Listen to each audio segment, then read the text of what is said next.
Aux États-Unis, assassiner le président constitue un crime de la plus haute gravité. Mais il ne faut surtout jamais sous-estimer un ancien militaire d'élite. L'homme venait à peine de lever son fusil de chasse quand du coin de l'œil, il remarqua quelque chose d'anormal sur sa gauche. Un mauvais pressentiment l'envahit instantanément. Il ajusta rapidement sa lunette de visée pour vérifier. Et ce qu'il découvrit le glaça d'effroi. 4 énormes piliers blancs s'étaient dressés tout autour de la maison. L'homme reconnut immédiatement des brouilleurs de signal. Cela signifiait que toute communication avec l'extérieur était désormais coupée. Sans perdre une seconde, il se précipita vers sa demeure tout en tirant en l'air pour alerter sa famille du danger imminent. À cet instant précis, un convoi de véhicules soulevant un nuage de poussière jaune fonçait vers eux à vive allure. Les occupants étaient lourdement armés, de toute évidence. Ils ne venaient pas pour échanger des politesses. Ils appartenaient au groupe criminel le plus redoutable de la région, que même la police hésitait à défier. Curieusement, bien que leur adversaire ne soit qu'un homme seul, tous les membres du convoi affichaient une ligne grave. Après tout, cet homme était un ancien Navy SEAL aguerri. Face à lui, ni l'équipement ni le nombre ne garantissaient forcément la supériorité. Comme prévu, l'homme épaula rapidement son arme,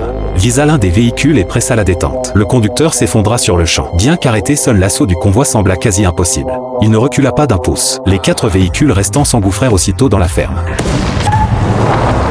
L'homme ripostait tout en battant en retraite vers la maison. Une horde de malfrats se rua vers la porte de la cabane en bois. Mais heureusement, plusieurs personnes purent s'esquiver à temps et échapper aux blessures. Son épouse tenta de passer un appel de détresse, mais les brouilleurs réduisirent tous ses efforts à néant.